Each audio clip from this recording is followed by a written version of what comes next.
Vamos ler a palavra de Deus, Isaías, capítulo 6, até o versículo 8. Diz assim a palavra de Deus: No ano da morte do rei Uzias, eu vi o Senhor assentado sobre um alto e sublime trono, e as abas de suas vestes enchiam o templo.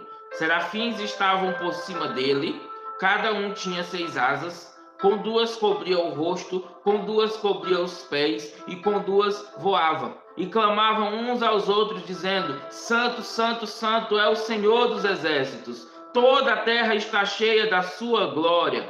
As bases do limiar se moveram à voz do que clamava, e a casa se encheu de fumaça. Então disse eu: Ai de mim, estou perdido, porque sou homem de lábios impuros, habito no meio de um povo de impuros lábios, e os meus olhos viram o Rei, o Senhor dos exércitos. Então um dos serafins voou para mim, trazendo na mão uma brasa viva que tirara do altar com uma tenaz. Com a brasa tocou a minha boca e disse: Eis que ela tocou os teus lábios. A tua iniquidade foi tirada, e perdoado o teu pecado.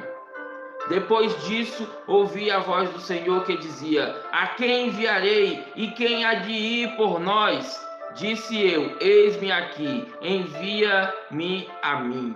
Aleluia, glória a Deus. Então, quando Deus nos chama, quando Deus nos vocaciona para a sua obra, para fazer determinada tarefa, para cumprir determinado propósito, para cumprir determinada missão. Sabemos que, além do nosso chamado para a salvação, somos chamados, vocacionados para a salvação, para uma vida transformada, para uma nova vida em Cristo Jesus. Além desse chamado, nós temos outro tipo de chamado, outro tipo de vocação, que é para servir ao Senhor, que é para fazer o que Deus quer que façamos. E aqui Isaías passa por esse momento. Quando Deus nos chama, Ele nos faz olhar para Ele, em primeiro lugar. Saber quem Deus é, conhecer a Deus. E aqui Deus, ele está num alto e sublime trono. O rei Uzias tinha morrido, e uma morte sempre nos traz tristeza. E muitos até mesmo questionam: mas Deus não está no controle? Por que aconteceu isso? Se Deus está no controle, se Deus está no trono? Em meio aos problemas, em meio às dificuldades, em meio a tudo de ruim que acontece no mundo, em meio à morte, Deus permanece no seu trono, controlando todas as coisas. Então temos que ter isso em mente. Temos que reconhecer isso, que Deus está no trono, que Deus governa todas as coisas, que Deus está no controle absoluto, rigorosamente, de todas as coisas. As nossas vidas não estão largadas, as nossas vidas não estão aí por acaso, não existe essa questão de tudo estar por acaso, de qualquer jeito, não. Deus está no trono, e Isaías, ao ser chamado por Deus, ele vê isso, o Senhor no trono, o Senhor no trono, no controle de todas as coisas. Mesmo que o governo humano falhe, mesmo que os homens falham, Deus permanece no controle de todas as coisas. E depois nós percebemos que quando Deus nos chama, Ele também nos mostra quem Ele é com relação à sua santidade. O Senhor é santo. O Senhor é santo. E eles diziam: Santo, Santo, Santo, Santo, Santo é o Senhor dos exércitos. Um cântico, uma música, diferente de muitas músicas que são cantadas em muitas igrejas, que estão voltadas para a pessoa, para o ego da pessoa. Músicas que só mostram o testemunho, que a pessoa triunfou, que a pessoa prosperou. Músicas voltadas para o homem. Mas aqui nós temos um cântico, um louvor, uma adoração voltada para Deus. Santo, Santo, Santo é o Senhor dos exércitos. Mostrando esse atributo de Deus, que Deus é santo. Deus é santo. Então, quando Deus nos chama, Ele nos mostra isso, a sua santidade. Ele nos mostra quem Ele é, e Ele é santo. Ele está no controle de todas as coisas e Ele é santo. Em Deus não há imperfeição. Em Deus não há defeito. Ele é perfeito. Ele é santo. Deus, quando nos chama, Ele mostra quem nós somos. E essa santidade, esse Deus santo, entra em contraste com o homem pecador e que vive no meio de um povo de impuros lábios. A luz chegando nas trevas, a santidade mostrando os defeitos, as falhas. É interessante quando você está preparando uma parede para ser pintada e você emassa essa parede e você lixa essa parede. Ao terminar de lixar, às vezes você olha para essa parede e você diz: pronto, está pronta, está perfeita, está excelente. Mas quando você joga uma luz para essa parede, quando você liga às vezes uma luz no teto, você percebe as imperfeições, você percebe as falhas, você vê que essa parede ainda não está pronta, ela precisa ser lixada mais ainda, ela precisa ser mais preparada para poder receber a tinta. E assim somos nós. Se nós nos compararmos uns aos outros, às vezes dá de equilibrar, né? Porque às vezes nós achamos que um pecado é menor do que outro pecado e não tem tanta importância.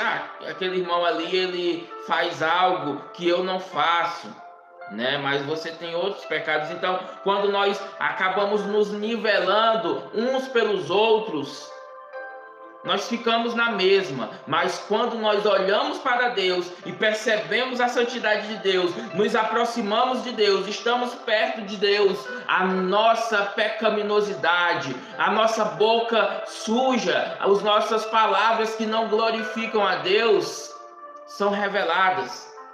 Não podemos esconder. Então, quando Deus nos chama, Ele mostra que Ele é santo e Ele mostra quem nós somos. Quem nós somos. E o contexto de Isaías é justamente de abandono do povo que deixou de servir a Deus.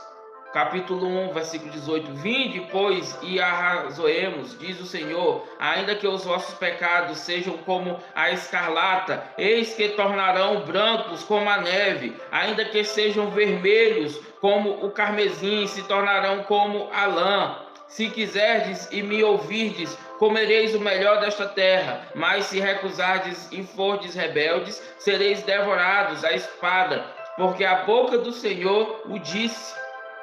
O versículo 2 do capítulo 1 também diz: ouvi, ó céus, e dá ouvidos, ó terra, porque o Senhor é quem fala. Criei filhos e o engrandeci, mas eles estão revoltados contra mim.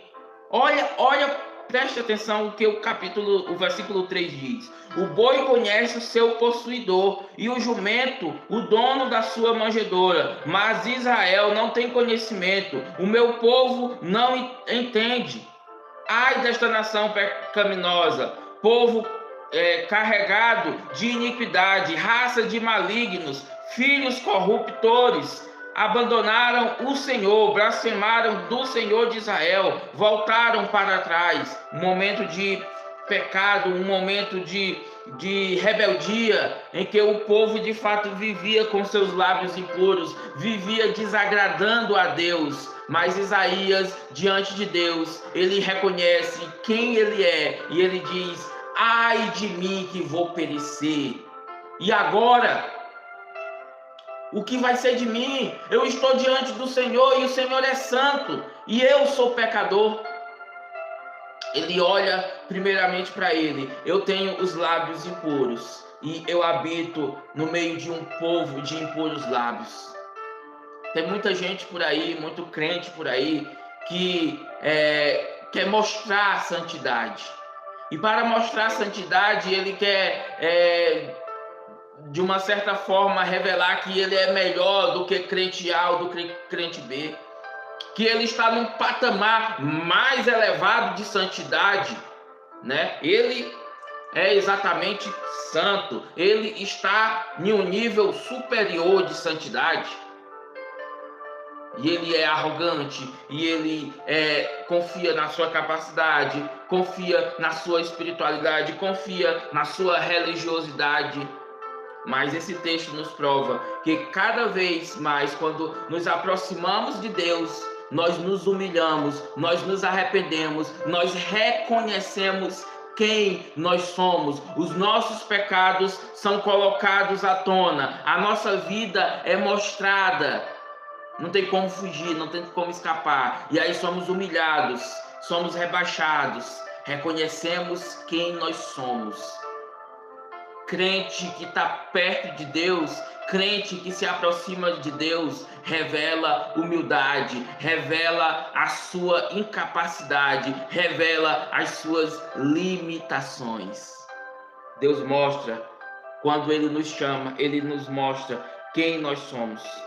E Ele nos purifica, Ele nos transforma, Ele transformou Isaías, Ele tocou nos lábios de Isaías, tirou a sua iniquidade. E assim Isaías ficou pronto para dizer ao Senhor: eis-me aqui, envia-me a mim. Muitas vezes queremos trabalhar para Deus, muitas vezes queremos ser usados tremendamente pelo Senhor, e isso é bom. Queremos servir a Ele, queremos andar nos seus caminhos, queremos ser instrumentos nas mãos de Deus. Mas para isso existe um caminho, existem etapas a serem seguidas. Existe o trabalhar de Deus em nossas vidas, o trabalhar de Deus em nossos lábios.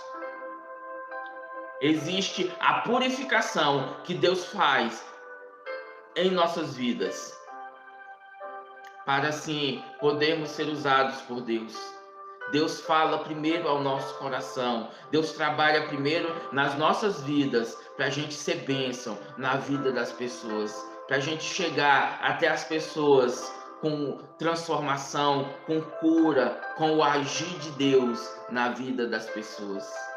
Meu irmão, minha irmã, que Deus nos abençoe, que Deus nos capacite ainda mais, que possamos reconhecer que Deus está no trono, que Deus é santo, que somos limitados, que temos pecados, que Deus, mesmo apesar dos nossos pecados, Ele nos purifica, Ele trabalha em nós e Ele nos usa. Ele nos prepara para o seu serviço. Que Deus abençoe a sua vida, que Deus abençoe as nossas vidas em Cristo Jesus, nosso Senhor. Aleluia. Deus é bom, Deus é maravilhoso. Deus nos chama para cumprir os propósitos que Ele estabeleceu para as nossas vidas. Amém.